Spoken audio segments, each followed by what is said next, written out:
learners, how are you all? I hope you all are well. So हम Milton के work को cover कर रहे हैं। मिल्टन की हिस्ट्री, बायोग्राफी, ये सब हम पढ़ चुके हैं। पैराडाइज लॉस्ट को पढ़ चुके हैं, मिल्टन के सोनेट को पढ़ चुके हैं। ओके, सो हम उनके जो वर्क बचे थे आज उनको पढ़ेंगे और गोल्सवर्दी के वर्क्स को पढ़ेंगे। ठीक है, चलिए शुरू करते हैं। फर्स्ट है on the morning of Christ nativity, ये 1629 में आया था। ऑन शेक्सपियर ये आया था 1630 में आया था। टू द नाइटिगल ये एक सोनेट है, 1631 में आया था। Sorry. On his wing arrived at the age of 23, 1631 में आया था। आर्केड्स ये 1630 से 1634 में आया था। फिर ये इनसी ट्यून पोएम आई थी, एल एलेग्रो एंड सेकेंड इल पेंसरोसो, ये 1631 एंड 1634 में आई थी। कॉमस ये 1634 में आई थी, ये हॉटन पोएम है। एंड लेसिडस ये लास्ट हॉटन पोएम है और ये पेस्टोरल इलेजी भी है जो मिल्टन ने अपने फ्रेंड किंग एडवर्ड के लिए लिखी थी। ओके, जो कि ड्राउंड हो गए थे, मतलब एक शिपरेक में इनकी डेथ हो गई थी। तो ये पब्लिश्ड हुई थी 1638 में एंड लिखी गई थी 1637 में। ये बहुत इम्पोर्टेंट है, इसे पूछ लिया जाता है इसका जॉनर क्या है, तो इसका जॉनर है pastoral elegy. Okay, and second है डॉक्ट्राइन एंड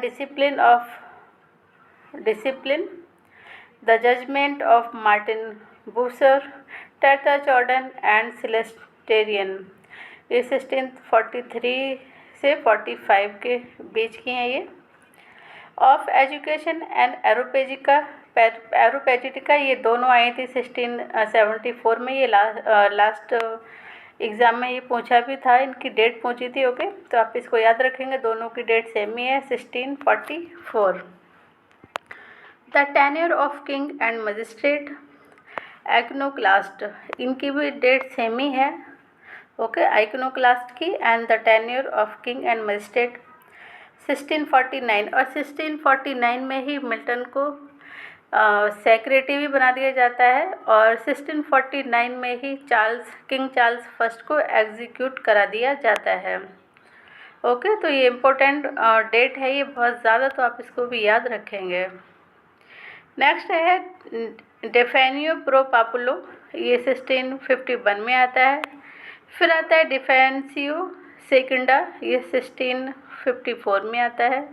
फिर आता है डिफेंसियो प्रो सी, ये 1655 में आता है।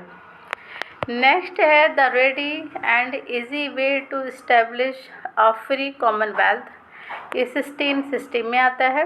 पैराडाइज लॉस्ट, इसको मैं पढ़ा भी चुकी हूँ आपको बहुत अच्छे से, इसके करेक्टर थीम्स, सो आप इसको आप याद रखेंगे। ये 1658 में लिखना शुरू किया था एंड 65 में कंप्लीट हो जाता है एंड पब्लिश्ड होता है 1667 में विद 10 बुक्स। ओके, बट रीपब्लिश्ड होता है 1647 में विद 12 बुक्स। ओके, तो आप इसको याद रखेंगे। पैराडाइज रिगेंड है 1671 में एंड सैमसन एगोनिस्ट ये भी आती है 1671 में। Animadversions upon the remonstrant's defence, ये सोनेट है।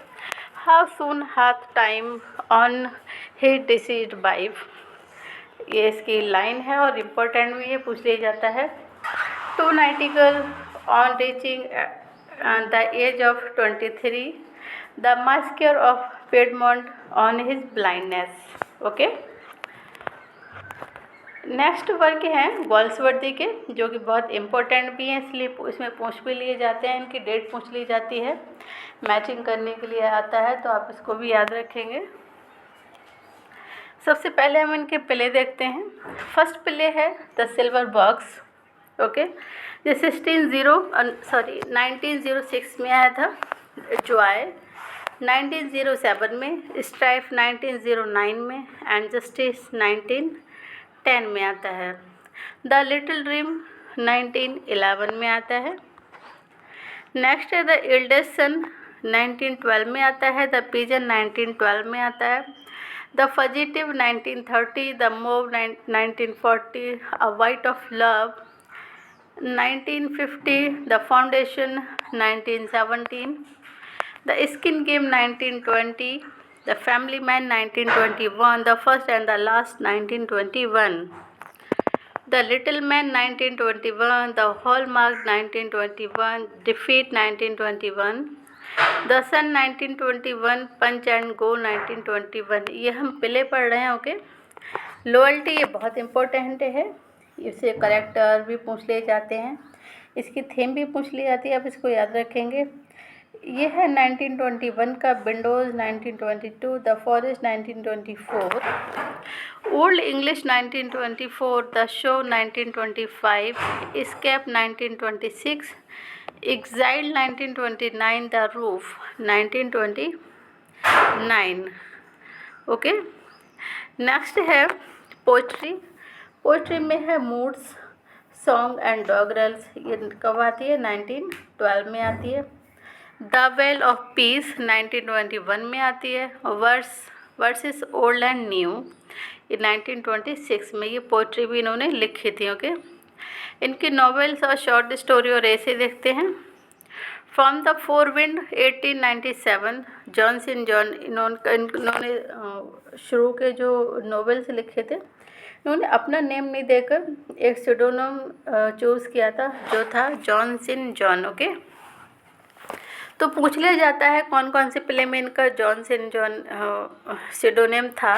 ओके, या इनका सिडोनेम कौन सा था ये भी पूछ लिया जाता है, तो आप इसको याद रखेंगे, Johnson John.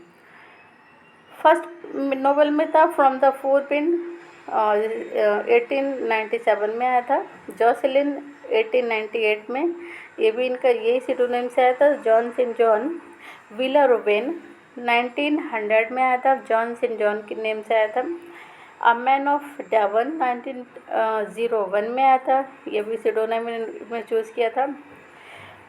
The Iceland fairies, okay, इसमें इन्होंने अपना नाम ड्रॉप कर दिया था। जॉनसन जॉन जो सिडोनम ये यूज़ कर रहे थे, इसमें इन्होंने ड्रॉप कर दिया था, इसको अपने नेम से इन्होंने पब्लिश कराया था। A man of property 1906, the country house 1907, fraternity 1909, the मोटले 1910, the patrician 1911, the enough tranquillity. The enough tranquillity important है, इसमें पूछ लिया जाता है, इसमें पूछते हैं इसमें ड्रामा की फॉर्म कैसी होना चाहिए, किस तरीके से नोवेल को, ड्रामा को लिखना चाहिए, इसके बारे में इन्होंने इसमें बताया। ओके, तो आप इसको याद रखेंगे। यह है 1912 में। The dark flower 1913। नेक्स्ट है the freeland 1915, the little man 1915, the sheaf 1916, beyond 1917, five tales 1918, another ship 1919। Okay, address in America 1919, the burning spear 1919, saints progress 1919 में आता है। टेटर डेमोलियन 1920 में आता है। इन चांसरी 1920 में आता है। Awakening 1920, to late 1921। ओके, और भी वर्क हैं इनके। The white monkey 1924, केरवेन 1925, the silver spoon, ये भी एक बेल्दी फैमिली से थे, तो इन्होंने सिल्वर स्पून को भी लिखा है। 1926 में the castle in Spain and other secrets 1927, satires and commentary 1928, swan song 1928। इन्होंने स्वान सॉन्ग लिखा है, लेकिन जो विलियम शेक्सपियर हैं उनका द टेम्पेस्ट है, उसको स्वान सॉन्ग कहा जाता है। उन्होंने लिखा नहीं है शेक्सपियर ने स्वान सॉन्ग, बट गोल्ड्सवर्थ ने स्वान सॉन्ग लिखा है। ओके, आप इसमें डिफरेंट आपको याद रखेंगे, उन्होंने लिखा नहीं बट कहा जाता है टेम्पेस्ट को स्वान सॉन्ग, इसका मतलब होता है last work. Okay, on Forsyte change 1913 में आता है। Maid in waiting 1931, flowering wilderness 1932, Carmen and opera in 4 acts 1932 में आता है। ओवर द रिवर 1933 में आता है। Candelabra selected essay and address, okay, ये 1933 में आता है। पेंडेसी एंड अदर्स ये 1935 में आता है। It include the winter garden, इसमें विंटर गार्डन भी इंक्लूड है। स्केप अभी इनका वर्क है। द गोल्डन एग, ये अनफिनिश्ड वर्क है, इसमें पूछ लिया था अनफिनिश्ड वर्क कौन सा है, तो गोल्डन एग्स एंड सिमलीज, ये अनफिनिश्ड वर्क है दोनों के, वो दोनों ये। एंड नेक्स्ट है ग्लिम्सेस एंड रिफ्लेक्शंस, ये 1937 में वर्क आते हैं। सो ये सारे इम्पोर्टेंट वर्क थे मिल्टन के एंड गॉल्सवर्दी के। ये बहुत इंपॉर्टेंट वर्क है, इसमें डेट भी पूछ ली जाती है, मैचिंग करने के लिए भी आ जाता है कौन सा वर्क गॉल्सवर्दी का है या नहीं। सो आप इसको सबको याद रखेंगे और टाइम टू टाइम रिवाइज करते रहेंगे। आई होप आपको कोई वीडियो बेनिफिशियल रहने वाली होगी। अगर आपको पसंद आती है तो please like share and subscribe. Thanks for watching.